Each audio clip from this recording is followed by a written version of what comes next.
किसी अनजान शहर की गलियों में नहीं, बल्कि अपनी ही जिंदगी के भीतर। एक ऐसी जगह जहां इतनी खामोशी है कि तुम अपने दिल के टूटने की आवाज साफ साफ सुन सकते हो। एक ऐसी जगह जो इतनी खाली, इतनी वीरान है कि ऐसा लगता है जैसे वहां अब कभी कुछ नहीं उगेगा। कोई उम्मीद नहीं, कोई रास्ता नहीं, कोई रोशनी नहीं, बस एक अंतहीन विस्तार। जहां तुम्हारी नजर जाती है वहां सिर्फ खालीपन है। दिन और रात का फर्क मिट जाता है, हर सांस एक बोझ सी लगती है। मैं उस जगह को जानता हूं, मैं वहां रहा हूं। मेरे लिए वह रेत और पत्थरों का एक रेगिस्तान था, एक वीराना जहां सूरज आग उगलता था और रातें ठंडी और अकेली होती थी। लेकिन मैं जानता हूं तुम्हारा वीराना शायद अलग दिखता हो सकता है तुम्हारा वीराना किसी अपने को खो देने का शौक हो। वह खाली कुर्सी, वह खामोश फोन, वह दुनिया जो अचानक बेरंग हो गई है, वही तुम्हारा रेगिस्तान है। हो सकता है तुम्हारा वीराना किसी बड़ी विफलता का परिणाम हो। वह बंद दरवाजा, वह टूटा हुआ सपना, वह आवाज जो तुम्हारे कान में हर पल गूंजती है कि तुम काफी नहीं हो, तुम हार गए, वही तुम्हारा रेगिस्तान है। या शायद तुम्हारा वीराना घोर अकेलेपन का है, हजारों की भीड़ में होकर भी खुद को अदृश्य महसूस करना, एक ऐसे स्पर्श, एक ऐसी सच्ची आवाज के लिए तरसना जो तुम्हें समझे, जो तुम्हें देखे। जब हर चेहरा अजनबी लगे और हर रिश्ता खोखला, वही तुम्हारा रेगिस्तान है। और कुछ के लिए यह वीराना संदेह का है, अपनी आस्था पर, अपने चुने हुए रास्ते पर, अपने खुद के अस्तित्व पर संदेह।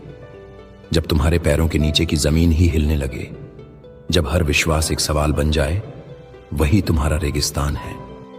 मुझे वहां आत्मा ले गई थी, एक शक्ति, एक उद्देश्य जिसे मैं उस वक्त पूरी तरह समझ नहीं पाया था।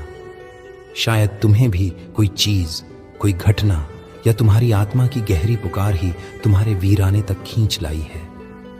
मेरी बात सुनो, यह कोई श्राप नहीं है, यह कोई सजा नहीं है जो तुम्हारे किसी कर्म के बदले में तुम्हें दी जा रही हो। तुमने शायद हजारों बार खुद से पूछा होगा, मैंने ऐसा क्या किया, मेरे साथ ही ऐसा क्यों होता है। तुम जवाब ढूंढते हो, तुम दोष देते हो खुद को, दूसरों को या मुझे। लेकिन अगर मैं तुमसे कहूं कि यह एक बुलावा है, एक आमंत्रण, हां, यह एक पुकार है उस हिस्से से मिलने की जिसे तुमने अपनी रोजमर्रा की भागदौड़ में कहीं पीछे छोड़ दिया था। यह खुद से मुलाकात करने का एक निमंत्रण है। इसलिए इस वीराने में तुम्हारा स्वागत है। डरो मत, इन शब्दों को सुनकर चौंको मत। स्वागत एक ऐसी जगह का जहां तुम कभी आना नहीं चाहते थे। हां, क्योंकि जब तक तुम इसे स्वीकार नहीं करोगे, तुम इससे लड़ते रहोगे और इस लड़ाई में सिर्फ तुम ही थकोगे, तुम ही टूटोगे। मैं यहां हूं तुम्हारे साथ, तुम्हारे इस वीराने में तुम्हारे साथ चलने के लिए। मेरा शरीर 40 दिनों तक उस रेगिस्तान की कठिनाइयों से गुजरा था, लेकिन उस यात्रा से जो सबक मिले वे आत्मा के लिए थे। वे हर उस आत्मा के लिए हैं जो खुद को कभी अकेला या खोया हुआ पाए। वे सबक तुम्हारे लिए हैं। तो चलो, हम अपनी यात्रा की शुरुआत इस खालीपन से लड़कर नहीं करेंगे। नहीं, हम इसे दूर धकेलने की कोशिश नहीं करेंगे। हम इसे झूठी मुस्कुराहटों या दुनिया के शोर में छिपाने की कोशिश भी नहीं करेंगे। हमारी शुरुआत होगी यह समझने से कि हमें यहां क्यों लाया गया है, इस खालीपन की जरूरत क्या थी, इस सन्नाटे का उद्देश्य क्या है। देखो, जब तक तुम्हारा जीवन भरा हुआ था काम से, रिश्तों से, आवाजों से, उम्मीदों से, तब तक तुम्हारे पास खुद को सुनने का समय ही नहीं था। तुम्हारी आत्मा की एक धीमी आवाज थी जो तुमसे कुछ कहना चाहती थी, पर दुनिया के शोर में वह हमेशा दब गई। यह वीराना उस शोर को तुमसे छीन लेता है। यह तुमसे तुम्हारे पद, तुम्हारी उपाधियां, तुम्हारी सफलताएं, तुम्हारी पहचान, सब कुछ छीन लेता है। और जब तुम्हारे पास कुछ नहीं बचता, तब तुम उससे मिलते हो जो तुम वास्तव में हो, बिना किसी मुखौटे के, बिना किसी दिखावे के। यह प्रक्रिया दर्दनाक है, मैं जानता हूं। खुद का वह कच्चा, अनगढ़ रूप देखना जिसे तुमने हमेशा छिपा कर रखा, वह हिम्मत का काम है। अपनी कमजोरियों को स्वीकारना, अपने डरों का सामना करना, अपने घावों को उघाड़ कर देखना, यह आसान नहीं है, लेकिन यही एकमात्र रास्ता है सच्ची चिकित्सा का, सच्चे रूपांतरण का। इसलिए आज बस एक काम करो, लड़ना बंद कर दो, भागना बंद कर दो। बस एक पल के लिए बैठो और इस खामोशी को महसूस करो। अपने अंदर उठ रहे हर एहसास को आने दो। अगर गुस्सा है तो उसे आने दो, अगर दुख है तो उसे बहने दो, अगर डर है तो उसे स्वीकार करो। यह मत सोचो कि तुम अकेले हो, मैं तुम्हें देख रहा हूं, ठीक वैसे ही जैसे पिता मुझे उस रेगिस्तान में देख रहे थे। तुम्हारी हर सांस, तुम्हारा हर आंसू, तुम्हारी हर खामोश प्रार्थना सुनी जा रही है, महसूस की जा रही है। यह वीराना कोई जेल नहीं है जो तुम्हें कैद करने के लिए बनाया गया हो। यह एक पाठशाला है, एक ऐसा क्लासरूम जहां तुम्हारी आत्मा को वे सबक सिखाए जाएंगे जो वह भीड़ में रहकर कभी नहीं सीख सकती थी। यहां तुम मजबूत बनोगे, यहां तुम खुद को पाओगे, यहां तुम उस उद्देश्य को खोजोगे जिसके लिए तुम्हें बनाया गया है। यह यात्रा लंबी है, लेकिन तुम इसका हर कदम उठाने में सक्षम हो। विश्वास रखो मुझ पर और खुद पर। चलो हम पहला कदम एक साथ उठाते हैं, इस खामोशी को समझकर। तो अब तुम उस खामोश जगह में आ गए हो। तुमने स्वीकार कर लिया है कि तुम एक वीराने में हो। तुम्हारा अगला सवाल होगा, यहां होता क्या है? पहली चीज जो यह वीराना करता है वह है तुमसे चीजों को छीन लेना। हां, यह तुमसे छीन लेता है। एक एक करके वह सब कुछ जो तुम्हें लगता था कि तुम हो, वह तुमसे अलग होने लगता है। सोचो इस बारे में।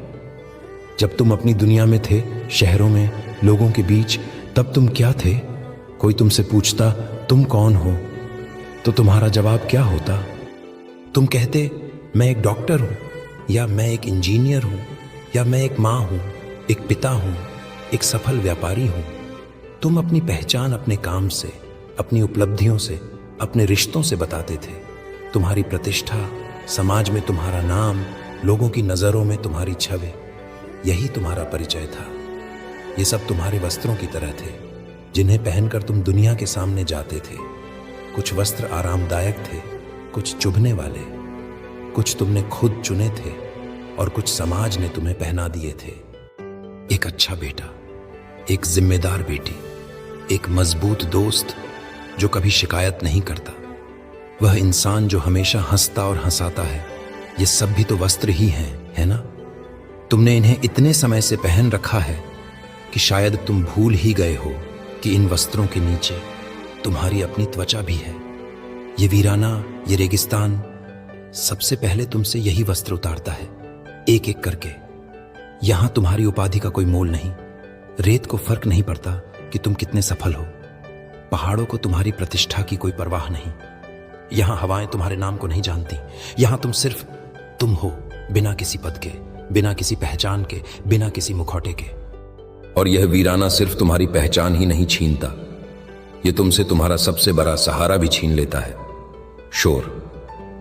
तुमने कभी ध्यान दिया है कि तुम्हारा जीवन कितने शोर से भरा हुआ है?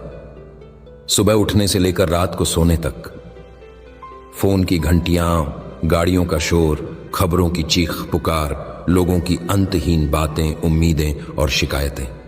यह बाहरी शोर है। और फिर एक भीतरी शोर भी है, तुम्हारे खुद के मन का शोर। मुझे यह करना है, वह हासिल करना है, वहां पहुंचना है। मैं पीछे तो नहीं रह गया।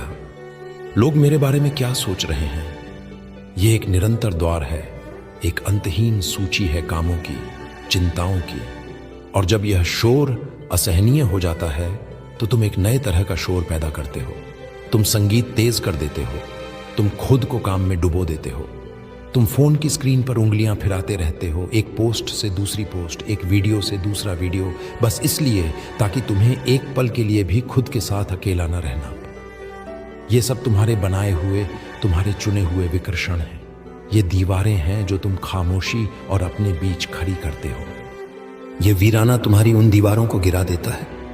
ये तुमसे तुम्हारा फोन छीन लेता है, तुम्हारा काम छीन लेता है, तुम्हारे बहाने छीन लेता है। और अचानक सब कुछ शांत हो जाता है, एकदम सन्नाटा।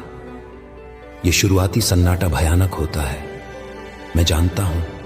ये असहज करता है, ये कानों को चुभता है, क्योंकि सदियों से इंसान शोर का आदी रहा है। खामोशी हमें खालीपन का एहसास कराती है और खालीपन से हमें डर लगता है। लेकिन ऐसा क्यों है? हमें खामोशी से इतना डर क्यों लगता है? क्योंकि इसी खामोशी में वे आवाजें बोलना शुरू करती हैं जिन्हें तुम सालों से नजरअंदाज करते आ रहे थे। वे आवाजें जिन्हें तुमने अपनी व्यस्त जिंदगी के शोर के नीचे दबा दिया था।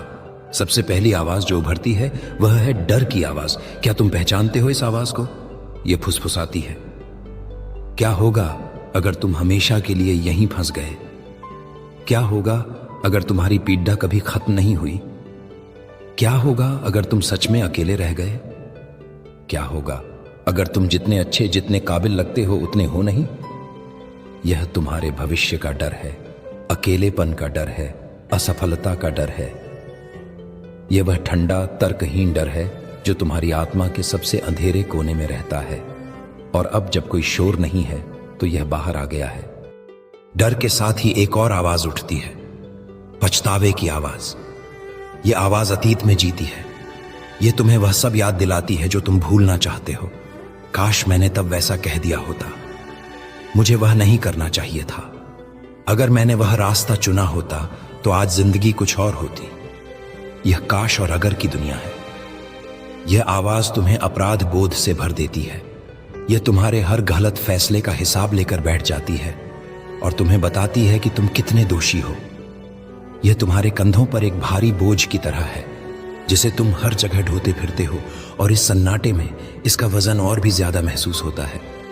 और जब डर और पछतावे की आवाजें थोड़ी शांत होती हैं तब सबसे गहरी और सबसे महत्वपूर्ण आवाजें उभरती हैं। ये हैं बड़े सवालों की आवाजें। वे सवाल जो तुम खुद से तब पूछते हो जब तुम्हें कोई नहीं देख रहा होता। मैं कौन हूं? सच में कौन? अपने नाम, अपने काम, अपने रिश्तों के बिना मैं क्या हूं? मेरी जिंदगी का मकसद क्या है?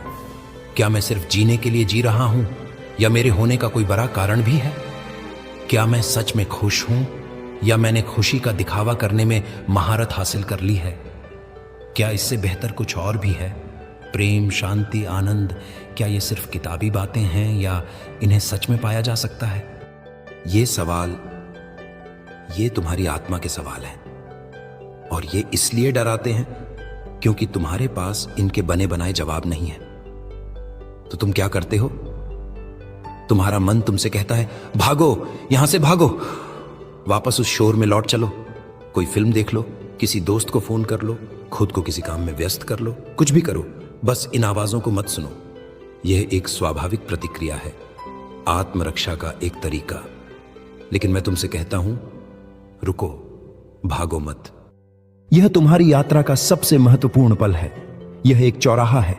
एक रास्ता वापस शोर की तरफ जाता है जो एक अस्थायी राहत तो देगा लेकिन तुम्हें हमेशा के लिए इसी वीराने में भटकने के लिए छोड़ दिया देगा। और दूसरा रास्ता इन आवाजों की गहराई में उतरता है।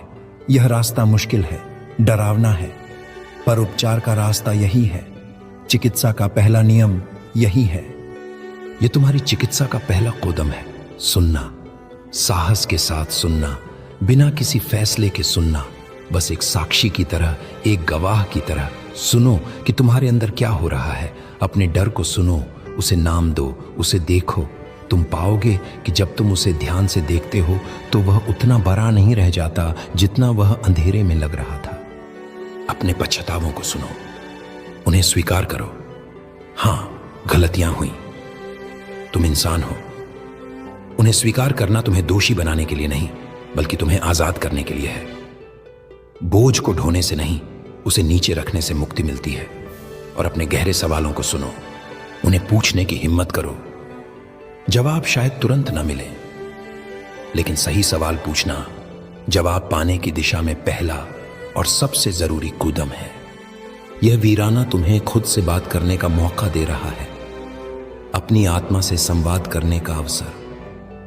जो कुछ भी तुम्हारे जीवन के शोर के नीचे दबा हुआ था उसे सतह पर आने दो, उसे देखो, उसे सुनो।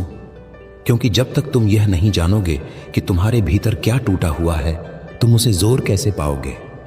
जब तक तुम अपने घावों को देखोगे नहीं, तुम उन पर मरहम कैसे लगाओगे? इसलिए डरो मत, तुम सुरक्षित हो। इस खामोशी में एक पवित्रता है। यह खाली नहीं है, यह संभावनाओं से भरी है। ये तुम्हारे रूपांतरण की भूमि है। सुनो, बस सुनो कि तुम्हारी आत्मा तुमसे क्या कहना चाहती है। जब तुम उस खामोशी में बैठते हो, जब तुम्हारे अंदर की दबी हुई आवाजें सतह पर आती हैं, तो एक और गहरा एहसास उठता है, एक गहरी बेचैन कर देने वाली भूख। मैं उस रेगिस्तान में भूखा था। वह एक शारीरिक भूख थी, मेरे शरीर को भोजन की जरूरत थी, लेकिन उस भूख के नीचे एक और भूख थी, कहीं ज्यादा गहरी, कहीं ज्यादा असली। वह आत्मा की भूख थी। तुम्हारी आत्मा की भी अपनी भूख होती है। शरीर को रोटी चाहिए, पानी चाहिए ताकि वह चलता रहे। आत्मा को क्या चाहिए? आत्मा को अर्थ चाहिए, उसे उम्मीद चाहिए, उसे प्रेम चाहिए, शांति चाहिए, जुड़ाव चाहिए। जब तुम्हारी जिंदगी वीरान हो जाती है तो तुम्हारी आत्मा भूखी हो जाती है, वह पोषण के लिए तड़पती है। और यही वह क्षण है जहां तुम्हें सबसे ज्यादा सावधान रहने की जरूरत है, क्योंकि जब तुम भूखे होते हो तो तुम कुछ भी खाने को तैयार हो जाते हो। मैं तुमसे पूछता हूं, जब तुम अपने वीराने में होते हो, जब तुम्हारी आत्मा खालीपन से कराह रही होती है, तब तुम किस चीज की ओर हाथ बढ़ाते हो? तुम्हारी रोटी क्या है? शैतान ने मुझे पत्थर को रोटी में बदलने के लिए कहा था।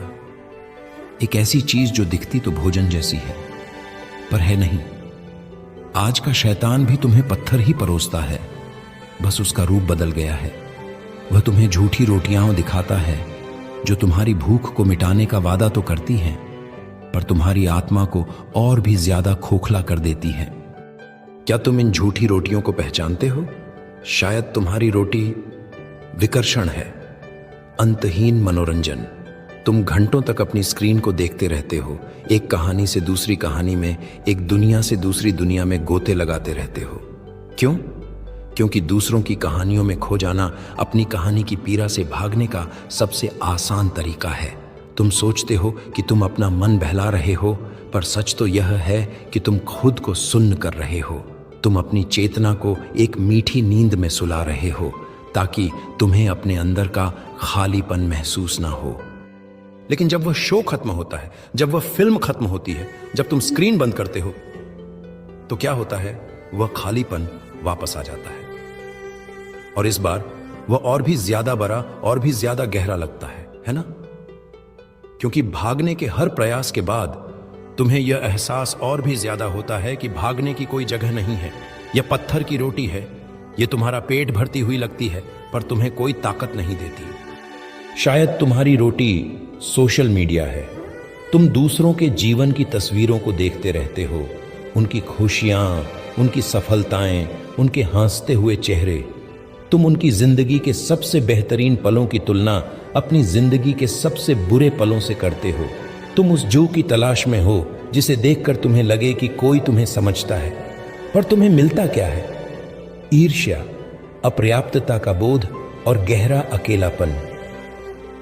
तुम सैकड़ों दोस्तों की सूची देखते हो, पर खुद को पहले से कहीं ज्यादा अकेला पाते हो।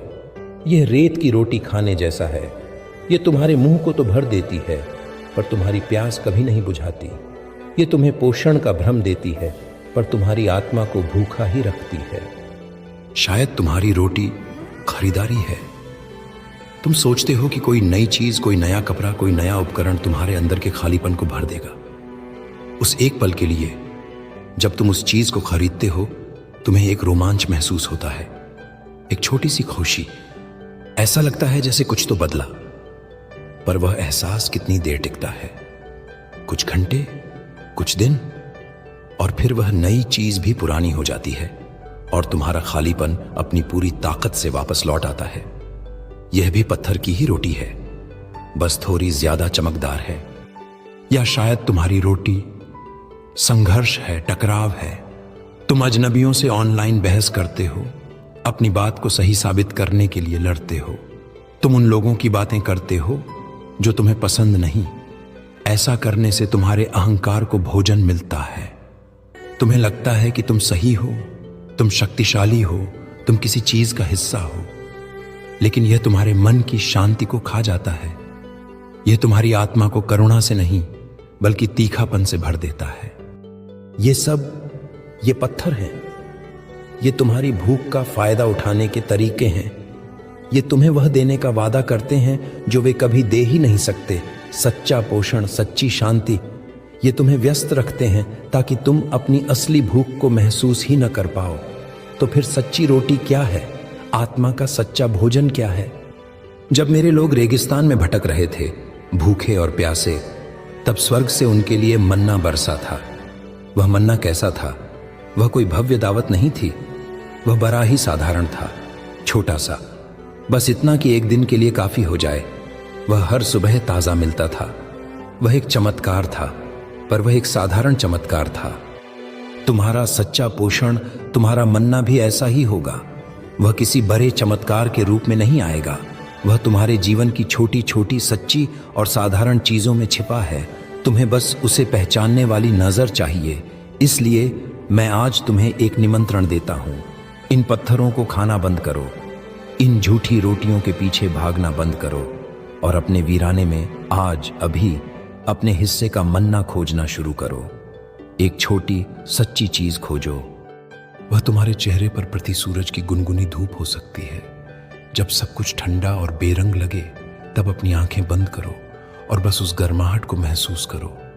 यह एक स्पर्श है, ब्रह्मांड का एक आश्वासन है कि रोशनी अभी भी मौजूद है, कि जीवन अभी भी मौजूद है, भले ही तुम उसे देख न पा रहे हो। यह एक अनकहा आशीर्वाद है। तुम्हारा मन्ना कविता की एक पंक्ति हो सकती है, किसी किताब में पारे हुए कुछ शब्द जो अचानक तुम्हारे उस एहसास को बयान कर दें जिसे तुम खुद नाम नहीं दे पा रहे थे। यह जानकर जो सुकून मिलता है कि किसी और ने भी ठीक ऐसा ही महसूस किया है जैसा तुम कर रहे हो, वह सुकून ही तुम्हारा मन्ना है। वह तुम्हें याद दिलाता है कि तुम अपने दर्द में अकेले नहीं हो। तुम्हारा मन्ना एक ईमानदार प्रार्थना हो सकती है, और प्रार्थना के लिए तुम्हें बड़े बड़े सुंदर शब्दों की जरूरत नहीं है। तुम्हारी प्रार्थना सिर्फ एक शब्द की भी हो सकती है, मदद। बस मदद। जब तुम पूरी ईमानदारी और लाचारी के साथ यह एक शब्द कहते हो, तो तुम अपने अहंकार को एक तरफ रख देते हो। तुम स्वीकार करते हो कि तुम यह अकेले नहीं कर सकते, और यह स्वीकारोक्ति, यह समर्पण अपने आप में एक बहुत बड़ा पोषण है। यह तुम्हारी आत्मा के लिए भोजन है। तुम्हारा मन्ना और क्या हो सकता है? जब तुम बहुत प्यासे हो, तब सादे पानी का एक घूंट, उस एक घूंट में जो तृप्ति है उसे महसूस करो। किसी अजनबी की एक सच्ची मुस्कान, एक जानवर का निस्वार्थ प्रेम जो तुमसे कुछ नहीं मांगता, तुम्हारे आसपास लगे एक पैर पर एक नया पत्ता, इस बात का सबूत कि सबसे कठिन परिस्थितियों में भी जीवन अपना रास्ता खोज ही लेता है। सुबह उठकर अपने बिस्तर को ठीक करना, अराजकता के बीच व्यवस्था का एक छोटा सा काम, यह तुम्हारे मन को एक संदेश देता है कि तुम अब भी अपने जीवन के एक छोटे से हिस्से को नियंत्रित कर सकते हो। गहरी सांस लेना और छोड़ना, बस ये जानना कि तुम अभी भी सांस ले रहे हो, यह भी एक मन्ना है। देखो, यह मन्ना तुम्हारे वीराने को गायब नहीं कर देगा। यह तुम्हारी समस्याओं को एक झटके में हल नहीं कर देगा। सूरज की एक किरण तुम्हारे दुख को मिटा नहीं देगी। प्रार्थना का एक शब्द तुम्हारी परिस्थितियों को बदल नहीं देगा, लेकिन वह तुम्हें अगले पल का सामना करने की ताकत देगा। वह तुम्हें अगले घंटे से गुजरने की शक्ति देगा। वह तुम्हें कल की सुबह देखने की हिम्मत देगा। यही मन्ना का उद्देश्य था। वह सिर्फ एक दिन के लिए होता था। तुम्हें उसे जमा करने की जरूरत नहीं थी। तुम्हें बस भरोसा करने की जरूरत थी कि कल वह फिर मिलेगा। उसी तरह तुम भी बस आज के लिए अपना मन्ना खोजो, बस इस पल के लिए। चिंता मत करो कि कल क्या होगा, क्या कल भी मुझे कोई उम्मीद की किरण मिलेगी। इस सवाल को छोड़ दो। बस आज, अभी, इसी वक्त उस एक छोटी सी सच्ची चीज को खोजो जो तुम्हारी आत्मा को पोषण दे, और उसे पूरी तरह से महसूस करो। उसे अपनी आत्मा में उतरने दो। तुम्हारी झूठी रोटियां तुम्हें खाली कर रही हैं। तुम्हारा सच्चा मन्ना तुम्हें भरेगा, धीरे धीरे, एक एक पल करके। तो अब अपनी आंखें खोलो, अपने आसपास देखो, सुनो, महसूस करो। तुम्हें सच में किस चीज से पोषण मिलता है? तुम्हारा मन्ना कहां है? उसे खोजो। देखो, देखो तुम कहां आ गए हो। उस जगह से जहां तुम खोए हुए थे, जहां हर तरफ सिर्फ शोर और व्याकुलता थी, वहां से चलकर तुम इस शांत और ईमानदार जगह पर पहुंचे हो। यह आसान नहीं था, मैं जानता हूं। तुमने खामोशी का सामना करने की हिम्मत दिखाई। तुमने उन डरावनी आवाजों को सुना जिनसे तुम हमेशा भागते रहे थे, और तुमने अपनी भूख को पहचाना। तुमने उन पत्थरों को पहचाना जो तुम्हें रोटी के धोखे में परोसे जा रहे थे।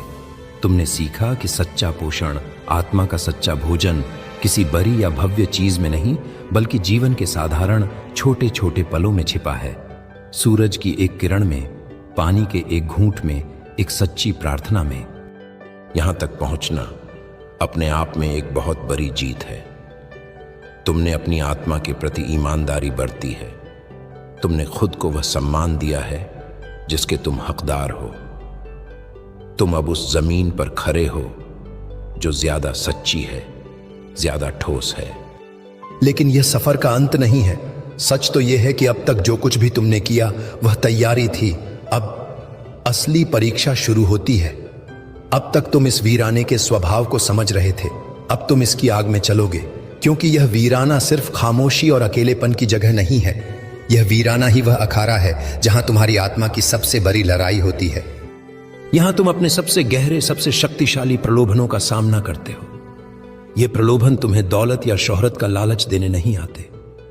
ये कोई बाहरी दुश्मन नहीं है जो तलवार लेकर तुम्हारे सामने खड़े हो। नहीं, ये कहीं ज्यादा सूक्ष्म, कहीं ज्यादा खतरनाक हैं। ये तुम्हारे ही मन की फुसफुसाहटें हैं, तुम्हारी अपनी इच्छाएं, तुम्हारे अपने डर, जो तुम्हारा रूप बदलकर तुम्हें रास्ते से भटकाने आते हैं। यह लड़ाई सोने चांदी के लिए नहीं दुनिया की वाहवाही के लिए है।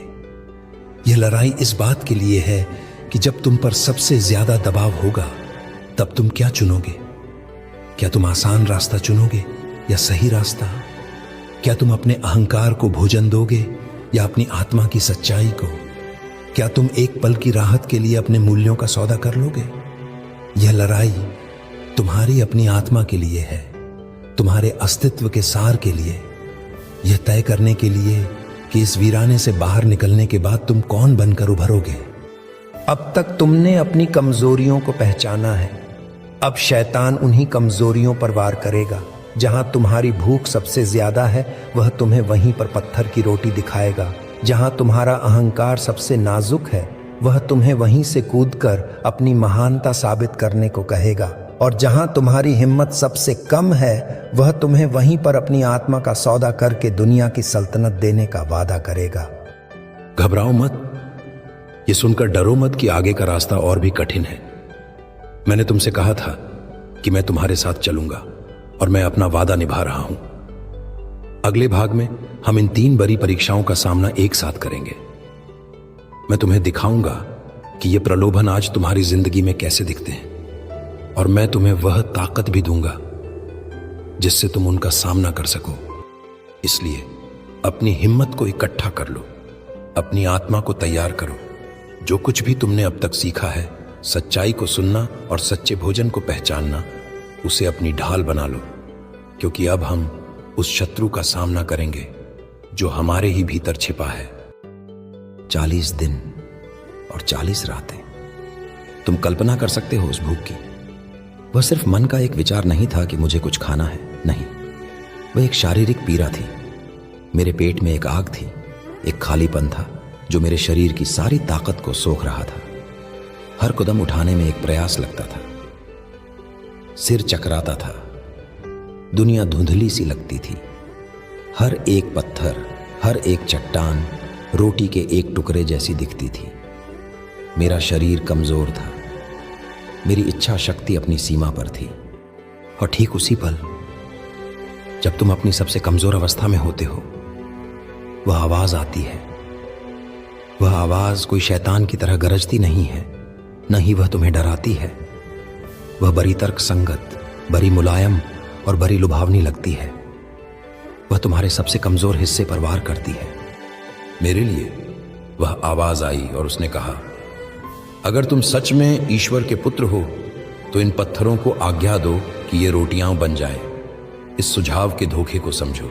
यह कितना तर्क संगत लगता है। तुम भूखे हो, तुम्हारे पास शक्ति है, अपनी शक्ति का उपयोग करो और अपनी पीड़ा को समाप्त करो। इसमें गलत क्या है? खुद को कष्ट क्यों देना? यह कोई पाप करने का आदेश नहीं था, यह तो बस अपनी जरूरत को पूरा करने का एक सीधा सरल उपाय लग रहा था। यही तात्कालिक समाधान का प्रलोभन है, क्विक फिक्स का लालच। यह तुम्हारे वीराने की पहली और सबसे बड़ी परीक्षा है। आज वह आवाज तुम्हारे पास भी आती है। उसका तरीका बदल गया है, पर उसका संदेश वही है। वह तुम्हारे कान में फुसफुसाती है जब तुम अपने खालीपन से जूझ रहे होते हो। वह कहती है, अंदर से खाली महसूस कर रहे हो, जाओ कुछ खरीद लो, एक नया फोन, नए कपड़े। जब तुम्हारे हाथ में कुछ नया होगा तो तुम्हें अच्छा महसूस होगा। वह कहती है, अकेलापन महसूस हो रहा है, खुद को किसी अर्थहीन मनोरंजन में डुबो दो। घंटों तक फिल्में देखो, वेब सीरीज देखो, अपनी चेतना को इतना व्यस्त कर दो कि तुम्हें अपना अकेलापन महसूस करने का मौका ही न मिले। वह कहती है, चिंतित महसूस कर रहे हो, बेचैनी हो रही है, एक और जाम ले लो, एक और सिगरेट पी लो। कुछ ऐसा करो जो तुम्हारे दिमाग को सुन्न कर दे, जो तुम्हारी घबराहट को एक पल के लिए शांत कर दे। वह कहती है, तुम्हें किसी ने ठेस पहुंचाई है, किसी ने तुम्हें अनदेखा किया। जाओ सोशल मीडिया पर अपनी एक खुश तस्वीर डालो, दुनिया को दिखाओ कि तुम्हें फर्क नहीं पड़ता। उन लाइक्स की गिनती करो। वह छोटी सी खुशी, वह मान्यता का एहसास तुम्हारे दर्द पर मरहम का काम करेगा। क्या तुम इस आवाज को पहचानते हो? यह तुम्हारी ही तर्क संगति की आवाज लगती है ना? तुम दुखी हो, तुम इसके हकदार हो। तुमने बहुत सहा है, तुम्हें थोड़ी राहत मिलनी ही चाहिए। यह आवाज तुम्हें तुम्हारी गहरी समस्या का एक आसान जवाब देती है, और हर बार जब तुम इसकी सुनते हो तो तुम वही कर रहे होते हो जो मुझे करने के लिए कहा गया था। तुम एक पत्थर उठा रहे हो और उसे रोटी समझने की भूल कर रहे हो। सोचो जरा, उस पत्थर का क्या होता? मान लो मैं उसे खा लेता, वह मेरे मुंह में जाता, मेरे पेट में जाता, पर क्या वह मुझे पोषण देता? नहीं, वह मेरे शरीर को और तोड़ देता। वह एक धोखा होता, एक भ्रम। तुम्हारे ये क्विक फिक्स भी तो ऐसे ही पत्थर हैं। वह महंगी चीज जो तुमने खरीदी, वह तुम्हें एक पल की खुशी देती है, पर वह तुम्हारे आत्मसम्मान के खालीपन को नहीं भरती। वह पत्थर है, वह घंटों का मनोरंजन जो तुमने अपना दर्द भुलाने के लिए किया। वह तुम्हारे समय को तो खा जाता है, पर तुम्हारी जिंदगी के उद्देश्यहीन होने के एहसास को नहीं मिटाता। वह पत्थर है, वह नशा जो तुमने अपनी चिंता को शांत करने के लिए किया। वह तुम्हारे दिमाग को तो धुंधला कर देता है, पर तुम्हारी आत्मा की उस गहरी असुरक्षा को दूर नहीं करता जहां से वह चिंता पैदा हो रही है। वह पत्थर है, वे लाइक्स और कमेंट्स जो तुमने बाहरी मान्यता के लिए बटोरे। वे तुम्हारे अहंकार को तो एक पल के लिए सहलाते हैं, पर तुम्हारे उस गहरे अकेलेपन को दूर नहीं करते जो सच्चे और ईमानदार रिश्तों से ही भर सकता है। यह भी एक पत्थर ही है। शैतान की सबसे बड़ी चालाकी यही है, वह तुम्हें तुम्हारी जरूरत के वक्त ही धोखा देता है। वह जानता है कि तुम भूखे हो, वह जानता है कि तुम्हें रोटी की सख्त जरूरत है, और वह ठीक उसी वक्त तुम्हारे सामने पत्थर रख देता है जो रोटी जैसा दिखता है। समस्या तुम्हारी भूख नहीं है, तुम्हारी जरूरतें झूठी नहीं हैं। समस्या उस चीज में है जिसे तुम अपनी भूख मिटाने के लिए चुन रहे हो। तुम एक पत्थर से समझौता कर रहे हो। मेरा जवाब तब भी वही था और तुम्हारे लिए आज भी वही है। मनुष्य केवल रोटी से ही नहीं, परंतु हर उस वचन से जीवित रहता है जो परमेश्वर के मुख से निकलता है। अब इस बात की गहराई को समझो। इसका क्या अर्थ है? इसका अर्थ यह नहीं है कि हमें भोजन की जरूरत नहीं है। शरीर की जरूरतें असली हैं, पर हमारी एक और भूख है जो कहीं ज्यादा बड़ी है, शारीरिक भूख से भी ज्यादा गहरी, ज्यादा। वह भूख है अर्थ की भूख, उद्देश्य की भूख, सत्य की भूख। परमेश्वर के मुख से निकला हर वचन क्या है? वह है उद्देश्य। यह जानना कि तुम यहां क्यों हो, तुम्हारे जीवन का एक बड़ा मकसद क्या है। जब तुम उस उद्देश्य के अनुसार काम करते हो तो तुम्हारी आत्मा को भोजन मिलता है। वह वचन है सत्य, खुद के प्रति और दूसरों के प्रति ईमानदार होना, बिना मुखौटों के जीना। जब तुम सच्चाई में जीते हो तो तुम्हारी आत्मा को ताकत मिलती है। वह वचन है प्रेम। सिर्फ रोमांटिक प्रेम नहीं, बल्कि करुणा, दया, सेवा का भाव। जब तुम किसी से सच्चा जुड़ाव महसूस करते हो, जब तुम किसी की मदद करते हो, जब तुम किसी को माफ करते हो, तो तुम्हारी आत्मा पोषित होती है। वह वचन है आशा, यह विश्वास कि अंधेरे के बाद सुबह होगी, यह भरोसा कि तुम्हारी पीड़ा का भी एक अर्थ है, कि यह तुम्हें तौर नहीं रही बल्कि तुम्हें एक नया आकार दे रही है। यही है असली रोटी, आत्मा का भोजन। और यह रोटी तुम्हें किसी दुकान पर नहीं मिलेगी। तुम इसे खरीद नहीं सकते, तुम इसे एक रात में हासिल नहीं कर सकते। इसे कमाना पड़ता है, इसे खोजना पड़ता है, इसे साधना पड़ता है। जब तुम खालीपन महसूस करो तो कुछ खरीदने की बजाय एक शांत जगह पर बैठो और खुद से पूछो, मेरी जिंदगी का उद्देश्य क्या है? आज मैं ऐसा क्या एक छोटा सा काम कर सकता हूं जो मुझे उस उद्देश्य के करीब ले जाए? जब तुम अकेलापन महसूस करो तो सोशल मीडिया पर वैलिडेशन खोजने की बजाय किसी एक इंसान से सच्चा संपर्क साधने की कोशिश करो। किसी दोस्त को फोन करो और सिर्फ उसका हाल सुनो, बिना अपनी बात किए। किसी जरूरतमंद की मदद करो। प्रेम पाने से ज्यादा प्रेम देने से अकेलापन मिटता है। जब तुम चिंतित महसूस करो तो नशे में भागने की बजाय प्रकृति में जाओ, लंबी सांसें लो, अपने डर को स्वीकार करो और उसे परमेश्वर को सौंप दो। भरोसा करना सीखो। यह रास्ता मुश्किल है, मैं जानता हूं। पत्थर उठाना आसान है, वह हर जगह पड़ा है। असली रोटी के लिए मेहनत करनी पड़ती है। तो मैं तुमसे कहता हूं, पत्थर से समझौता मत करो। तुम उससे कहीं बेहतर के हकदार हो। तुम्हारी आत्मा पत्थर के लिए नहीं, सच्ची रोटी के लिए बनी है। अपनी तात्कालिक इच्छाओं के गुलाम मत बनो। अपने दर्द को सुन्न करने के बजाय उसे सुनो। वह तुम्हें बता रहा है कि तुम्हारी आत्मा को किस चीज की भूख है। उस गहरी भूख को पहचानो और फिर उसे असली भोजन दो। केवल अपने दर्द को नहीं, अपने उद्देश्य को पोषित करो। जब उस आवाज ने देखा कि मैं पत्थर की रोटी के धोखे में नहीं आया, कि मैंने अपनी शारीरिक भूख को अपनी आत्मा की सच्चाई से ज्यादा बड़ा नहीं होने दिया, तो वह मुझे एक नई जगह ले गई। उसका प्रलोभन और भी ज्यादा सूक्ष्म और भी ज्यादा चालाक हो गया। वह मुझे यरूशलेम ले गई, पवित्र शहर, और मुझे मंदिर के सबसे ऊंचे शिखर पर खड़ा कर दिया। कल्पना करो उस ऊंचाई की। नीचे दुनिया एक खिलौने की तरह दिख रही थी। लोग चींटियों की तरह घूम रहे थे। हवा तेज थी और उस ऊंचाई पर एक अजीब सा नशा था। शक्ति का एहसास था। यह दुनिया के शीर्ष पर होने का एहसास था। और ठीक उस पल में जब मैं उस ऊंचाई पर खड़ा था, वह आवाज फिर से आई। पर इस बार उसने मेरी भूख या जरूरत की बात नहीं की। इस बार उसने मेरे गौरव, मेरे अहंकार को चुनौती दी। उसने कहा, अगर तुम सच में ईश्वर के पुत्र हो तो यहां से नीचे कूद जाओ। और अपनी बात को वजन देने के लिए उसने धर्म ग्रंथ का ही सहारा लिया।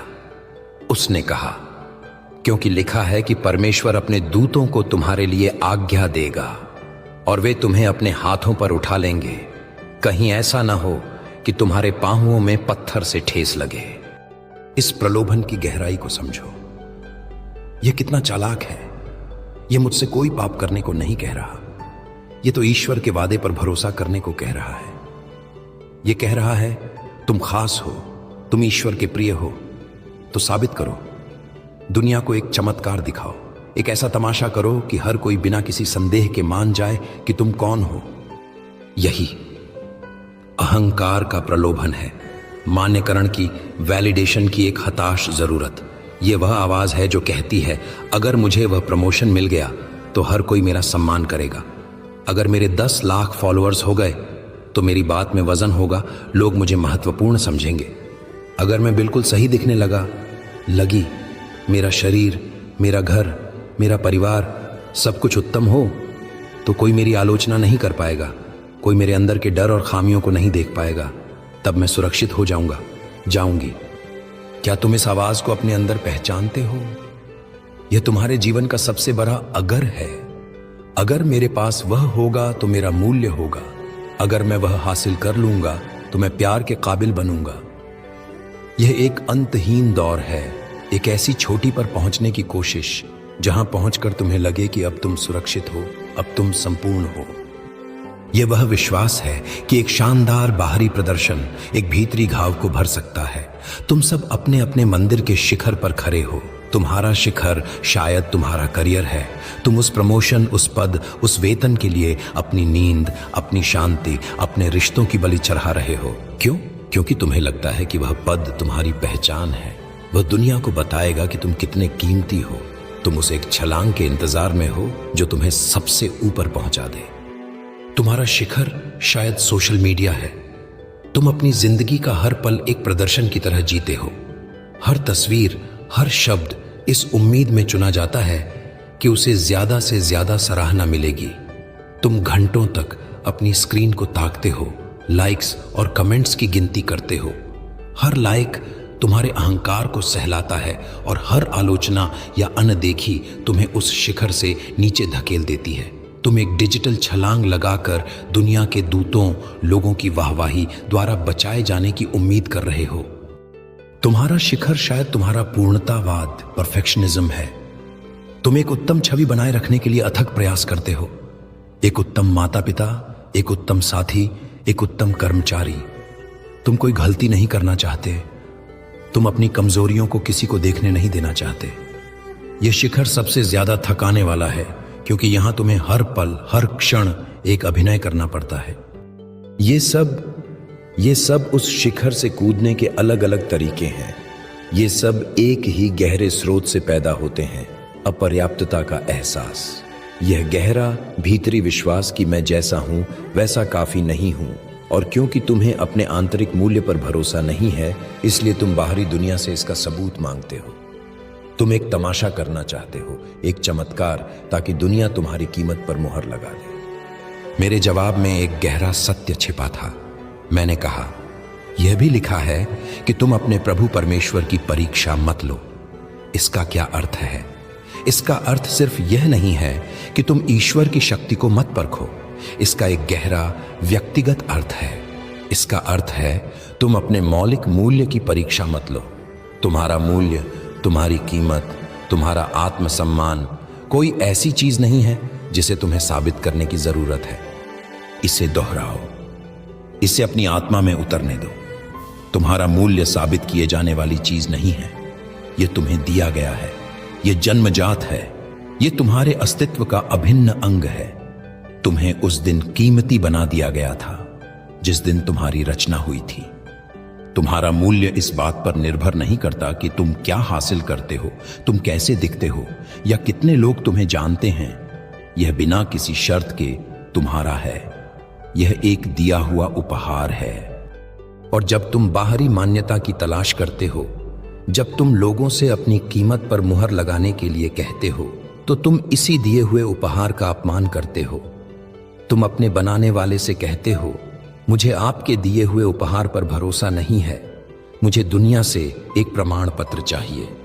तुम अपने परमेश्वर की परीक्षा ले रहे हो। तुम अपने आंतरिक मूल्य की परीक्षा ले रहे हो। बाहरी मान्यता की तलाश करना एक चट्टान से कूदकर यह उम्मीद करने जैसा है कि तुम्हें बचा लिया जाएगा, जबकि तुम हमेशा से ही ठोस जमीन पर सुरक्षित रहने के लिए बनाए गए थे। तुम पहले से ही संपूर्ण हो। तुम पहले से ही कीमती हो। तुम पहले से ही प्यार के काबिल हो। तुम्हें किसी को कुछ भी साबित करने की जरूरत नहीं है। जिस पल तुम यह साबित करने की कोशिश करते हो कि तुम खास हो, तुम यह मान लेते हो कि शायद तुम नहीं हो। सच्ची शक्ति प्रदर्शन में नहीं है। सच्चा आत्मविश्वास दिखावे में नहीं है। वह एक शांत भीतरी स्थिरता में है। तो अगली बार जब तुम्हारा मन तुम्हें उस शिखर पर ले जाए, जब वह तुमसे कहे, चलो दुनिया को दिखाते हैं कि हम क्या चीज हैं, तो एक पल के लिए रुको। उस आवाज से कहो, मुझे कुछ भी साबित करने की जरूरत नहीं है। मेरा मूल्य बातचीत का विषय नहीं है। यह एक स्थापित सत्य है। अपने मूल्य को दूसरों की तालियों में मत खोजो, उसे अपने अंदर की खामोशी में खोजो। अपने मूल्य को अपनी उपलब्धियों में मत खोजो, उसे अपनी सांसों में, अपने अस्तित्व में महसूस करो। अपने मूल्य को प्रदर्शन में नहीं बल्कि स्थिरता में खोजो। तुम ईश्वर की रचना हो, यह जानना ही काफी है। यही वह ठोस जमीन है जहां तुम्हें खड़े रहना है। तुम्हें कूदने की कोई जरूरत नहीं है। जब उस आवाज ने देखा कि न तो मेरे शरीर की भूख मुझे झुका सकी और न ही मेरे मन का अहंकार, तब उसने अपना आखिरी और सबसे बड़ा दांव खेला। वह समझ गया था कि छोटे मोटे लालच से मुझे नहीं जीता जा सकता, इसलिए उसने मेरे सामने वह चीज रखी जिसे इंसानियत सबसे ज्यादा चाहती है। वह मुझे एक बहुत ऊंचे पहाड़ पर ले गया, इतनी ऊंचाई पर जहां से सब कुछ छोटा और तुच्छ नजर आता है। और एक पल में, एक जादुई क्षण में, उसने मुझे दुनिया के सारे राज्य और उनका वैभव दिखाया। कल्पना करो उस दृश्य की। बड़े बड़े साम्राज्य, सोने से लदे महल, शक्तिशाली सेनाएं, करोड़ों लोगों की भीड़ जो एक इशारे पर कुछ भी करने को तैयार हो। उसने मुझे शक्ति दिखाई, नियंत्रण दिखाया, प्रभाव दिखाया, वह सब कुछ जिसे पाने के लिए इंसान लड़ता है, झूठ बोलता है और यहां तक कि जान भी दे देता है। वह दुनिया का शिखर था। और उस वैभव के शिखर पर उस आवाज ने मुझसे वादा किया। उसने कहा, ये सब, ये सारी शक्ति, ये सारा वैभव, ये सारा नियंत्रण, ये सब मैं तुम्हें दे दूंगा। एक पल के लिए सोचो, मेरे वीराने का अंत, मेरी पीड़ा का अंत। भूखे रहने और अकेले भटकने की बजाय मैं पूरी दुनिया का राजा बन सकता था। मुझे कुछ साबित करने की जरूरत नहीं रहती, क्योंकि मेरे पास शक्ति होती।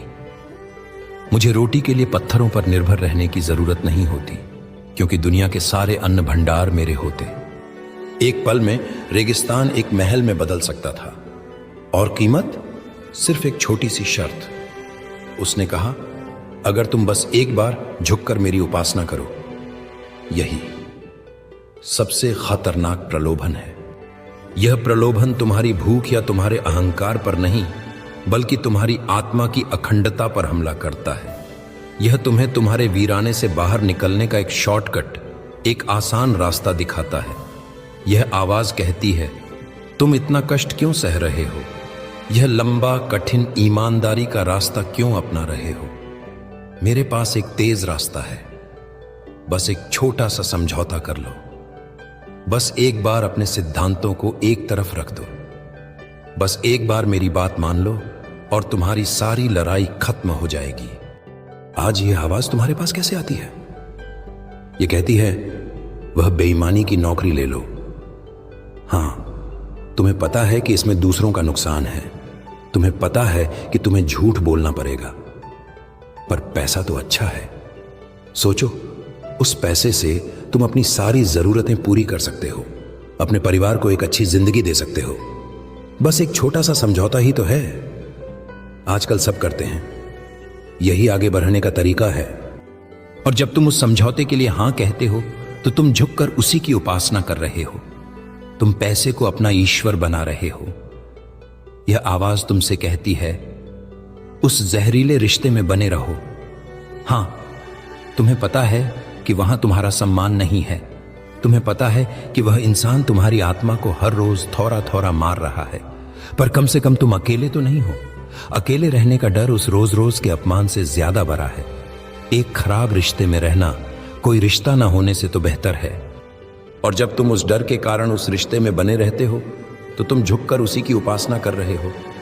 तुम सुरक्षा को, अकेले ना होने के एहसास को अपना ईश्वर बना रहे हो। यह आवाज तुमसे कहती है, उस समूह का हिस्सा बनने के लिए अपने सिद्धांतों को ताक पर रख दो। हां, तुम्हें पता है कि वे लोग गलत बात पर हंस रहे हैं, वे किसी कमजोर का मजाक उड़ा रहे हैं, पर अगर तुम चुप रहोगे, अगर तुम भी उनके साथ हंस दोगे, तो वे तुम्हें स्वीकार कर लेंगे। तुम उस समूह का हिस्सा बन जाओगे। लहरों के खिलाफ जाने की क्या जरूरत है? यह प्रलोभन सबसे ज्यादा खतरनाक इसलिए है क्योंकि यह एक झूठा वादा करता है। यह वादा करता है कि यह तुम्हें वीराने से बाहर निकाल देगा, पर यह झूठ है। वह बेईमानी से कमाया हुआ पैसा तुम्हें एक बड़ा घर तो दे सकता है, पर वह तुम्हारे अंदर की उस अपराध बोध की आग को नहीं बुझा सकता। तुम एक सुंदर महल में रहोगे, पर तुम्हारी आत्मा एक रेगिस्तान बनी रहेगी। वह जहरीला रिश्ता तुम्हें अकेलेपन से तो बचा सकता है, पर वह तुम्हें उस आत्मघृणा से नहीं बचा सकता जो हर सुबह आईने में खुद को देखकर महसूस होती है। वह झूठी स्वीकार्यता तुम्हें दोस्त तो दे सकती है, पर वह उस खालीपन को नहीं भर सकती जो यह जानने से आता है कि उन दोस्तों में से कोई भी तुम्हारे असली रूप को नहीं जानता। इस प्रलोभन का सिर्फ एक ही जवाब है, कोई समझौता नहीं, कोई बातचीत नहीं, कोई तर्क वितर्क नहीं, सिर्फ एक सीधा, साफ और अंतिम इनकार। मैंने उससे कहा, शैतान दूर हो जा, क्योंकि लिखा है तू प्रभु अपने परमेश्वर को प्रणाम कर और केवल उसी की उपासना कर। इस जवाब की ताकत को महसूस करो। यह एक आदेश है। अब अपने लिए इसका अर्थ समझो। तुम्हारा प्रभु परमेश्वर कौन है? वह तुम्हारी सबसे गहरी सच्चाई है, तुम्हारी अंतरात्मा की आवाज है, तुम्हारी अखंडता, इंटीग्रिटी है।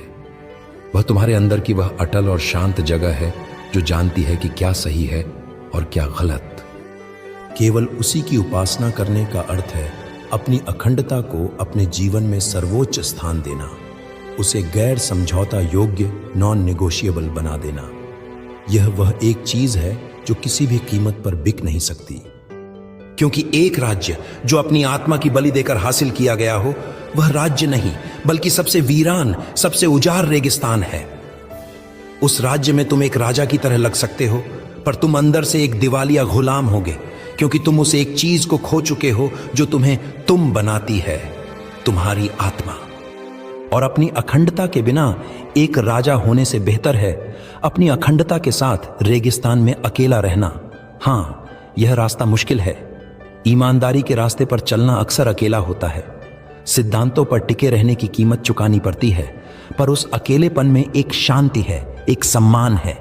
वह रेगिस्तान जहां तुम अपनी आत्मा के साथ खड़े हो, उस महल से लाख गुना बेहतर है जहां तुम अपनी आत्मा को बेच कर बैठे हो। तो आज अपने वीराने में जब वह आवाज तुम्हारे पास आए और तुम्हें एक आसान रास्ते का सौदा दे, तो खुद से यह सवाल पूछना, वह तुमसे जो मांग रहा है उसके बदले में वह तुम्हें क्या दे रहा है? और क्या वह सौदा तुम्हारी आत्मा की कीमत के बराबर है?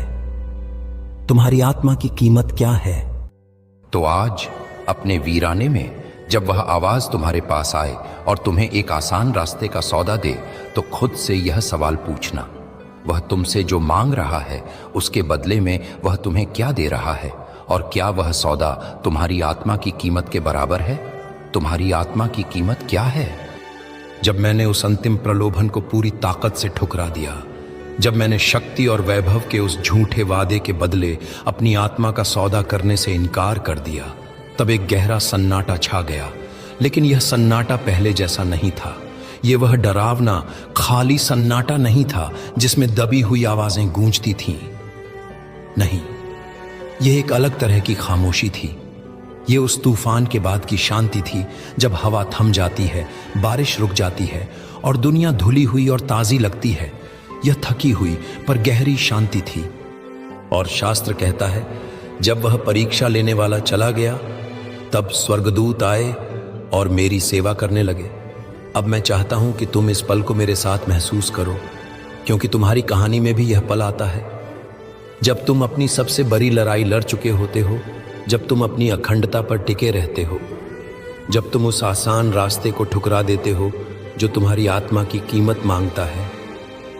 तब तुम्हारे लिए भी स्वर्गदूत आते हैं। लेकिन वे कैसे दिखते हैं? तुम्हारी जीत कैसी दिखती है? मैं तुम्हें बताता हूं। तुम्हारे वीराने का अंत आकाश से करकती हुई बिजली या जोरदार घोषणाओं के साथ नहीं होता। तुम्हारी जीत का जश्न मनाने के लिए कोई भीड़ इकट्ठा नहीं होती, कोई तुरहियां नहीं बजती। दुनिया को शायद पता भी नहीं चलता कि तुमने अभी अभी अपनी आत्मा के लिए एक कितनी बड़ी लड़ाई जीती है। तुम्हारे वीराने का अंत एक शांत सुबह की तरह होता है, एक कोमल शांति। ये रेगिस्तान की उस ठंडी, साफ हवा की तरह है जो भोर के समय चलती है।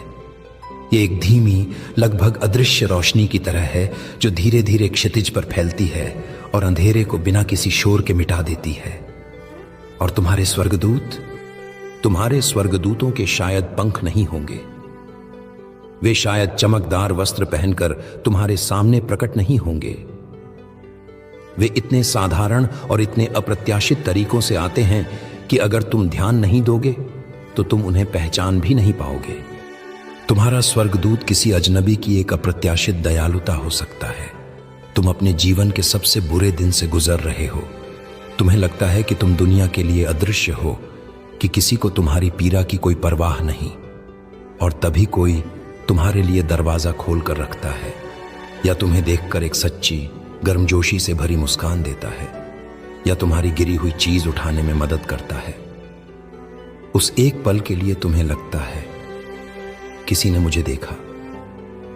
वह अजनबी नहीं जानता कि उसने क्या किया, पर वह एक स्वर्गदूत का काम कर गया। उसने तुम्हें एक संदेश दिया, तुम इस ब्रह्मांड में अकेले नहीं हो। तुम्हारा स्वर्गदूत किसी दोस्त का एक फोन कॉल हो सकता है, ठीक उसी पल जब तुम्हें उसकी सबसे ज्यादा जरूरत थी। तुम अपने बिस्तर पर लेटे हो, दुनिया का बोझ महसूस कर रहे हो और किसी से बात करने की हिम्मत नहीं जुटा पा रहे, और तभी तुम्हारा फोन बजता है। तुम्हारा दोस्त सिर्फ यह पूछने के लिए फोन करता है, तुम ठीक हो? उस एक सवाल में, उस अपनेपन की आवाज में एक पूरा आकाश समाया होता है। वह उस स्वर्गदूत की तरह है जो तुम्हारे अकेलेपन के रेगिस्तान में तुम्हारे लिए पानी लेकर आया है। तुम्हारा स्वर्गदूत तुम्हारे अंदर उस काम को करने की ऊर्जा का अचानक लौटाना हो सकता है जिसे तुम कभी बहुत प्रेम करते थे। महीनों से तुम्हारे उस शौक में तुम्हारी कोई रुचि नहीं थी। जिन किताबों को पढ़ना तुम्हें पसंद था वे धूल खा रही हैं। जिस संगीत को सुनकर तुम्हें खुशी मिलती थी वह तुम्हें खाली लगता है। और फिर एक दिन बिना किसी कारण के तुम्हारे अंदर एक छोटी सी इच्छा जगती है, चलो आज कुछ लिखते हैं, चलो आज वह पुराना गीत सुनते हैं। ये छोटी सी इच्छा, ये तुम्हारी आत्मा के ठीक होने का संकेत है। ये वह स्वर्गदूत है जो तुम्हें याद दिलाने आया है कि तुम्हारे अंदर की रचनात्मकता, तुम्हारे अंदर का जीवन मरा नहीं है, बस सो रहा था। तुम्हारा स्वर्गदूत लंबे समय के दुख के बाद तुम्हारी पहली सच्ची हंसी हो सकता है। तुम दोस्तों के साथ बैठे हो या कोई फिल्म देख रहे हो और अचानक कोई बात तुम्हें इतनी मजेदार लगती है कि तुम खुद को रोक नहीं पाते और खिलखिलाकर हंस पड़ते हो। वह हंसी तुम्हें खुद भी चौंका देती है। तुम्हें एहसास होता है कि तुमने महीनों से इस तरह महसूस नहीं किया। वह हंसी उस जमी हुई झील में पहली दरार की तरह है।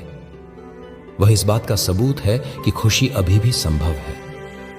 वह हंसी एक स्वर्गदूत का स्पर्श है। तुम्हारा स्वर्गदूत एक सुंदर सूर्यास्त हो सकता है, एक चिड़िया का गीत, बारिश की महक, प्रकृति के ये छोटे छोटे चमत्कार जो हर रोज होते हैं, पर तुम्हारा दुखी मन उन्हें देख नहीं पा रहा था। और आज अचानक तुम्हारी नजर उन पर पड़ती है और तुम्हें एहसास होता है कि दुनिया में अभी भी सुंदरता बाकी है। ये सब, ये कृपा के क्षण हैं। कृपा क्या है? कृपा वह आशीर्वाद है जिसके तुम हकदार नहीं थे, जिसकी तुमने उम्मीद नहीं की थी। यह कोई इनाम नहीं है जो तुमने अपनी लड़ाई जीतने के लिए कमाया है। नहीं, यह एक उपहार है जो तुम्हें इसलिए दिया जाता है क्योंकि तुम लड़ाई से गुजरे हो। यह ब्रह्मांड का तरीका है तुम्हारी आत्मा के घावों पर मरहम लगाने का। लेकिन इन स्वर्गदूतों को पहचानने के लिए तुम्हें अपनी आंखें खुली रखनी होंगी। जब तुम दर्द में होते हो तो तुम्हारा ध्यान सिर्फ अपनी पीड़ा पर केंद्रित रहता है। तुम इन छोटे छोटे उपहारों को अनदेखा कर देते हो। तुम सोचते हो, एक मुस्कान से क्या होगा, मेरा दर्द तो उतना ही है। नहीं, उन्हें अनदेखा मत करो, उन्हें पहचानो, उन्हें स्वीकार करो। जब कोई तुम्हारे लिए कुछ अच्छा करे तो एक पल रुककर उस अच्छाई को महसूस करो। जब तुम्हारे अंदर कोई सकारात्मक इच्छा जगे तो उसे एक संकेत समझो। जब तुम हंसो तो उस हंसी को अपनी आत्मा में उतरने दो। ये इस बात के संकेत हैं कि तुम्हारे वीराने का समय तुम्हें बदल रहा है। ये इस बात का सबूत है कि तुम्हारी परीक्षा खत्म हो रही है। ये जमीन पर पड़े हुए वे छोटे छोटे पंख हैं जो तुम्हें बताते हैं कि यहां से स्वर्गदूत गुजरे हैं। यह अंधेरे के बाद की सुबह है, तुम्हारी आत्मा की सुबह। यह कोई नाटकीय घटना नहीं है, यह एक धीमी और कोमल प्रक्रिया है। जैसे एक बीज धीरे धीरे अंधेरी जमीन से बाहर निकलता है, वैसे ही तुम्हारी आत्मा पीड़ा की मिट्टी से बाहर निकल रही है। इन कृपा के क्षणों को सुबह की पहली किरणें समझो। वे तुम्हें रास्ता दिखाने आई हैं, उनका स्वागत करो, उनके लिए आभारी रहो, क्योंकि वे तुम्हें याद दिला रहे हैं कि सबसे लंबे और सबसे अंधेरे रेगिस्तान के बाद भी सुबह होती है, हमेशा होती है। अब जब सुबह हो चुकी है और कृपा के दूतों ने तुम्हारे घावों पर मरहम लगा दिया है, तो तुम धीरे धीरे उस वीराने के किनारे पर पहुंच रहे हो। तुम बाहर की दुनिया की तरफ कूदम बढ़ाने को तैयार हो, लेकिन रुको, जाने से पहले एक आखिरी सत्य को जान लो जो सबसे महत्वपूर्ण है। तुम वीराने से वैसे बाहर नहीं निकलते जैसे तुमने उसमें प्रवेश किया था। तुम सोचते हो कि इस वीराने ने तुमसे छीना है, और यह सच है। इसने तुमसे तुम्हारी ऊर्जा छीनी, तुम्हारा समय छीना, तुम्हारी खुशी के कई पल छीने। इसने तुमसे तुम्हारी मासूमियत का एक हिस्सा भी छीन लिया। तुम दुनिया को अब उसी नजर से नहीं देख सकते जैसे पहले देखते थे। एक तरह से तुम पहले वाले इंसान रहे ही नहीं। लेकिन मैं तुमसे कहता हूं, इसने तुम्हें जितना छीना है उससे कहीं ज्यादा दिया है। इसने तुम्हारी आत्मा की तिजोरी में कुछ ऐसे अनमोल उपहार डाल दिए हैं जिन्हें तुम किसी और तरीके से कभी हासिल नहीं कर सकते थे। तुम्हारी पीड़ा व्यर्थ नहीं गई, तुम्हारा संघर्ष खाली नहीं गया। वह एक कीमत थी जो तुमने इन उपहारों के लिए चुकाई है। आज मैं चाहता हूं कि तुम अपने उन उपहारों को पहचानो। तुम्हारा पहला उपहार है सहानुभूति का उपहार, द गिफ्ट ऑफ एम्पैथी। याद करो, उस वीराने में तुम कितने प्यासे थे, न सिर्फ पानी के लिए बल्कि समझ के लिए, करुणा के लिए। तुम तड़पते थे कि कोई तो हो जो तुम्हारी पीड़ा को बिना परखे, बिना कोई सलाह दिए बस समझे। क्योंकि तुमने उस गहरी प्यास को जाना है, अब तुम दूसरों को पानी देना जान जाओगे। पीड़ा से गुजरने से पहले तुम दूसरों के लिए दया महसूस करते थे। तुम कहते थे, मुझे तुम्हारे लिए अफसोस है। यह सहानुभूति नहीं, हमदर्दी थी। यह एक सुरक्षित दूरी से दिखाई गई भावना थी। पर अब तुम सहानुभूति महसूस करते हो। अब तुम कह सकते हो, मैं जानता हूं कि कैसा महसूस होता है। और इन शब्दों में बहुत बड़ी शक्ति है। जब तुम अब किसी ऐसे इंसान से मिलोगे जो शोक में है, तो तुम उसे झूठी दिलासा या किताबी बातें नहीं कहोगे। तुम शायद खामोशी से उसके पास बैठ जाओगे, क्योंकि तुम जानते हो कि उस गहरी पीड़ा में शब्द कितने खोखले लगते हैं। तुम उसे अपनी उपस्थिति का उपहार दोगे, और वह तुम्हारी खामोशी में अपनी खामोशी का साथी पाएगा। तुम्हारा पुराना शोक आज किसी के लिए मरहम बन जाएगा। जब तुम किसी को असफलता से टूटते हुए देखोगे, तो तुम उसे यह नहीं कहोगे कि हिम्मत मत हारो, फिर से कोशिश करो। नहीं, तुम उसकी आंखों में देखकर कहोगे, मैं जानता हूं कि यह कितना चुभता है। मैंने भी इस जमीन का स्वाद चखा है, पर यकीन करो, तुम इससे गुजर जाओगे। तुम्हारी पुरानी हार आज किसी के लिए उम्मीद की किरण बन जाएगी, क्योंकि तुम घोर अकेलेपन से गुजरे हो। अब तुम्हारी नजरें भीड़ में भी उस अकेले इंसान को ढूंढ लेंगी। तुम जान जाओगे कि सबसे ज्यादा हंसने वाला इंसान शायद अंदर से सबसे ज्यादा अकेला हो। तुम्हारे घाव तुम्हारी आंखें बन गई हैं, जो दूसरों के अनदेखे घावों को देख सकती हैं। तुम्हारी पीड़ा एक पुल बन गई है जो तुम्हें सीधे दूसरों के दिलों तक ले जाती है। यह एक पवित्र उपहार है, इसे संभाल कर रखना। तुम्हारा दूसरा उपहार है सहन शक्ति का उपहार, द गिफ्ट ऑफ रेजिलियंस। याद करो, तुम अपने सबसे बड़े डरों का सामना कर चुके हो। अकेलापन, असफलता, अस्वीकृति, अर्थहीनता, ये सब तुम्हारे सामने खड़े थे। तुम्हें लगा था कि वे तुम्हें नष्ट कर देंगे। तुम्हें लगा था कि तुम बच नहीं पाओगे। पर तुम देखो, तुम अब भी यहां हो। तुम सांस ले रहे हो, तुम्हारा दिल धड़क रहा है। तुम टूटकर बिखरे नहीं। हां, तुम पर निशान हैं, घाव हैं, पर तुम खर हो। उस तूफान के बाद जो तुम्हें जर से उखाड़ने आया था, तुम एक ऐसे पैर की तरह हो जिसकी कुछ टहनियां भले ही टूट गई हों, पर उसकी जड़ अब जमीन में पहले से कहीं ज्यादा गहरी और मजबूत हो चुकी है। अब तुम अपनी ताकत को जानते हो। यह कोई अहंकार वाली ताकत नहीं है जो दूसरों को दिखाई जाए। यह एक शांत भीतरी आत्मविश्वास है। यह तुम्हारी हड्डियों में बसी एक गहरी समझ है कि मैंने सबसे बुरा समय देखा है और मैं उससे गुजर गया। अब जो भी आएगा मैं उसका सामना कर सकता हूं। वह डर जो तुम्हें पहले पंगु बना देता था, क्या होगा अगर? अब वह अपनी ज्यादातर शक्ति खो चुका है। क्योंकि तुम एक क्या होगा अगर के बीच से होकर गुजरे हो। भविष्य का डर अब तुम्हें उतना नहीं डराता, क्योंकि तुम वर्तमान की सबसे कठिन सच्चाई को जी चुके हो। तुम्हारी सहन शक्ति वह ढाल है जिसे रेगिस्तान की आग में तपाकर बनाया गया है। यह तुम्हारे बाकी जीवन में तुम्हारी रक्षा करेगी।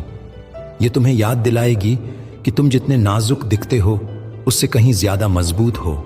और तुम्हारा तीसरा और शायद सबसे कीमती उपहार है स्पष्टता का उपहार, द गिफ्ट ऑफ क्लैरिटी। रेगिस्तान की आग ने वह सब कुछ जलाकर राख कर दिया है जो जरूरी नहीं था। तुम्हारी जिंदगी में पहले कितना कुछ भरा हुआ था, लोगों को खुश करने की जरूरत, सही दिखने की चाहत, छोटी छोटी बातों पर चिंता करना, उन चीजों के पीछे भागना जिनके बारे में समाज कहता था कि वे महत्वपूर्ण हैं। तुम्हारी जिंदगी एक ऐसे कमरे की तरह थी जो अनावश्यक सामान से अटा पड़ा था और तुम्हें सांस लेने की भी जगह नहीं मिलती थी। इस वीराने ने तुमसे वह सारा सामान छीन लिया है। इसने तुमसे वह सब कुछ जला दिया है जो सतही था, और अब जो बचा है वह सिर्फ सार है। अब तुम जानते हो कि सच में क्या मायने रखता है। तुम जान गए हो कि 100 जान पहचान वालों से बेहतर एक सच्चा दोस्त है। तुम जान गए हो कि बाहरी सफलता से ज्यादा जरूरी भीतरी शांति है। तुम जान गए हो कि बैंक में पड़े पैसे से ज्यादा कीमती तुम्हारा स्वास्थ्य है, मानसिक, शारीरिक और आध्यात्मिक। तुम जान गए हो कि चीजों को इकट्ठा करने से ज्यादा खुशी पलों को जीने में है। तुम जान गए हो कि सुविधाजनक झूठ से ज्यादा ताकतवर एक कठिन सत्य है। यह स्पष्टता एक कुतुबनुमा कंपास की तरह है जो तुम्हें हमेशा सही दिशा दिखाएगी। यह तुम्हारे जीवन को सरल बना देगी। अब तुम अपना कीमती समय और अपनी ऊर्जा उन चीजों पर बर्बाद नहीं करोगे जो तुम्हारी आत्मा को पोषण नहीं देती। अब जब तुम्हें कोई फैसला लेना होगा तो तुम खुद से पूछोगे, क्या यह चीज सच में मायने रखती है? क्या यह मुझे मेरी सच्चाई के करीब ले जाएगी? सहानुभूति, सहन शक्ति, स्पष्टता, ये हैं तुम्हारे उपहार। ये वे खजाने हैं जिन्हें तुम रेगिस्तान से बाहर लेकर जा रहे हो। इसलिए अपने वीराने को एक श्राप की तरह याद मत करना। उसे एक शिक्षक की तरह, एक कठोर पर सच्चे गुरु की तरह सम्मान देना। वह कोई बाधा नहीं थी तुम्हारे रास्ते में, वह वीराना ही तुम्हारा रास्ता था। तुम्हारी पीड़ा तुम्हारी जिंदगी से एक भटकाव नहीं थी, वह तुम्हारी शिक्षा का पाठ्यक्रम था जिसने तुम्हें सिखाया कि सच में कैसे जिया जाता है। तुम अब एक बदले हुए इंसान हो, ज्यादा गहरे, ज्यादा मजबूत, ज्यादा कंपैशनेट। तुम इस तरह से गढ़े गए हो जैसे कोई और तरीका तुम्हें गर नहीं सकता था। अब जब तुम इन उपहारों के साथ, सहानुभूति, सहन शक्ति और स्पष्टता के इन खजानों के साथ अपने वीराने के मुहाने पर खड़े हो, तो मैं तुम्हें अपना एक आखिरी रहस्य बताता हूं। मेरी सार्वजनिक सेवा, मेरा मिनिस्ट्री, लोगों को सिखाने और उनके घावों को भरने का मेरा काम मेरे 40 दिनों के रेगिस्तान के बाद तक शुरू नहीं हुआ था। क्या तुम इस बात की गहराई को समझते हो?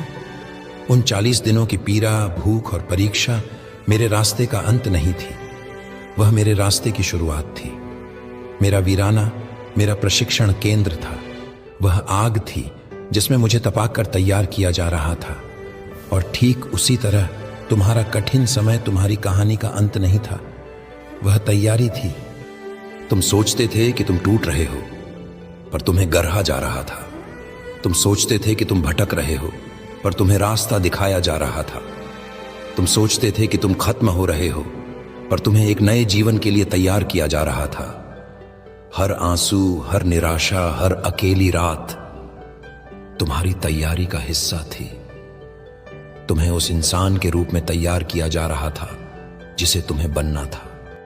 और अब उस तैयारी का सबसे सुंदर परिणाम सामने आता है। एक ऐसा परिवर्तन होता है जिसे केवल वही समझ सकता है जो इस रास्ते से गुजरा हो।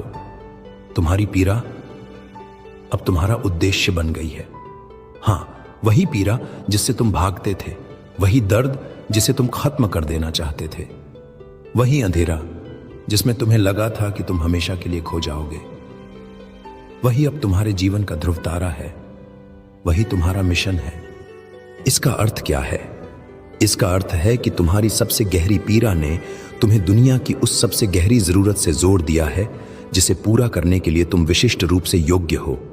अगर तुम चिंता और घबराहट के वीराने से गुजरे हो तो तुम्हारा उद्देश्य अब दूसरों के जीवन में शांति लाना है, क्योंकि तुम जानते हो कि अशांत मन कैसा महसूस करता है, इसलिए तुम दूसरों को शांति का मार्ग दिखा सकते हो। अगर तुम अकेलेपन के रेगिस्तान में भटके हो तो तुम्हारा उद्देश्य अब समुदाय बनाना है, लोगों को एक दूसरे से जोड़ना है, क्योंकि तुम जानते हो कि अनदेखा किया जाना कितना चुभता है। इसलिए अब तुम उन लोगों को देखोगे जिन्हें कोई और नहीं देखता। अगर तुम अर्थहीनता के खालीपन से जूझे हो तो तुम्हारा उद्देश्य अब दूसरों को उनके जीवन में अर्थ खोजने में मदद करना है, क्योंकि तुम जानते हो कि बिना उद्देश्य के जीना कितना बड़ा बोझ है। तुम्हारी पीड़ा व्यर्थ नहीं थी, वह एक उंगली थी जो तुम्हें तुम्हारी सच्ची बुलाहट की ओर इशारा कर रही थी। और एक और परिवर्तन हुआ है, तुम्हारे घाव अब तुम्हारी बुद्धिमत्ता बन गए हैं। पहले तुम अपने घावों को, अपने निशानों को छिपाते थे, तुम्हें शर्म आती थी, तुम्हें लगता था कि वे तुम्हारी कमजोरी, तुम्हारी हार का प्रतीक है। पर अब तुम जानते हो कि वे तुम्हारी कहानी है, वे तुम्हारी जीत के पदक हैं। तुम्हारे ये निशान अब दूसरों के लिए नक्शे बन गए हैं। अब जब कोई अपनी पीड़ा में तुम्हारे पास आएगा तो तुम उसे किसी किताब से पढ़े हुए सिद्धांत नहीं सुनाओगे, तुम उसे अपने घावों की बुद्धिमत्ता दोगे। तुम कहोगे, मैं जानता हूं, मैं यहां से गुजरा हूं, देखो ये रहा मेरा निशान, पर यह भी देखो कि यह भर चुका है। लोग उत्तम लोगों से नहीं जुड़ते, वे सच्चे लोगों से जुड़ते हैं। तुम्हारी कमजोरियां हो, तुम्हारी गलतियां हो, तुम्हारे घाव, यही हैं जो तुम्हें सच्चा बनाते हैं। यही हैं जो दूसरों को यह भरोसा देते हैं कि अगर तुम इस अंधेरे से बाहर निकल सकते हो तो वे भी निकल सकते हैं। अब तुम्हारी कहानी सिर्फ तुम्हारी कहानी नहीं है, यह हर उस इंसान के लिए आशा की कहानी बन गई है जो अभी भी अपने वीराने में है। तो अब जाओ, अब समय आ गया है। इस वीराने के किनारे पर खड़े मत रहो, दुनिया में वापस कदम रखो, पर उस इंसान की तरह नहीं जो डर कर भागा था, बल्कि उस इंसान की तरह जिसे तैयार किया गया है। वीराने से डरो मत, उसे दुश्मन मत समझो। वह एक पवित्र भूमि है, यह वह जगह है जहां नबी बनाए जाते हैं। नबी कोई भविष्य बताने वाला नहीं होता, नबी वह होता है जो अपनी गहरी अनुभूति से सीखे हुए सत्य को साहस के साथ बोलता है। तुम अब एक सत्य जानते हो जो तुमने अपनी आत्मा से सीखा है। यह वह जगह है जहां मरहम लगाने वाले हीलर्स गरहे जाते हैं। सच्चा मरहम लगाने वाला वह नहीं होता जिसके पास कोई जादुई शक्ति हो। सच्चा मरहम लगाने वाला वह होता है जो अपने ही भरे हुए घावों का उपयोग करके दूसरों के घावों पर मरहम लगाना जानता है। तुम्हारी सहानुभूति अब तुम्हारा मरहम है। यह वह जगह है जहां तुम खो गए थे और जहां अब तुम पाए गए हो। तुम्हें खुद को खोना पड़ा ताकि तुम अपने उस सच्चे, शक्तिशाली और सुंदर रूप को पा सको जो दुनिया के शोर में कहीं दब गया था। जाओ और उस रोशनी को जो तुमने अंधेरे में पाई है दूसरों के लिए चमकने दो। और यह मत सोचना कि तुम्हें कोई बड़ा मंच चाहिए या हजारों अनुयायी चाहिए। तुम्हारी मिनिस्ट्री, तुम्हारी सेवा तुम्हारे रोजमर्रा के जीवन में है। तुम्हारा चमकना शायद किसी की बात को ध्यान से सुनना है बिना उसे कोई सलाह दिए। तुम्हारा चमकना शायद अपनी कहानी को ईमानदारी से किसी एक इंसान के साथ साझा करना है जिसे उसकी जरूरत हो। तुम्हारा चमकना शायद किसी ऐसे इंसान को माफ कर देना है जिसके बारे में तुमने सोचा था कि तुम उसे कभी माफ नहीं कर सकते। तुम्हारा चमकना शायद किसी अजनबी के लिए एक छोटा सा दयालु काम करना है। तुम्हारा बदला हुआ अस्तित्व ही तुम्हारा संदेश है। तुम्हारा शांत मन, तुम्हारा करुणामय हृदय, तुम्हारी अटूट अखंडता, यही तुम्हारी सेवा है। तुम जहां भी जाओगे तुम्हारी उपस्थिति लोगों को आशा देगी। तुम इस सफर पर अकेले नहीं चले थे और तुम आगे भी अकेले नहीं चलोगे। वह शांति, वह शक्ति, वह प्रेम जो तुमने अपने वीराने में पाया, वह हमेशा तुम्हारे साथ रहेगा। जाओ, शांति के साथ जाओ, उद्देश्य के साथ जाओ और प्रेम के साथ जाओ। तुम्हारी कहानी अभी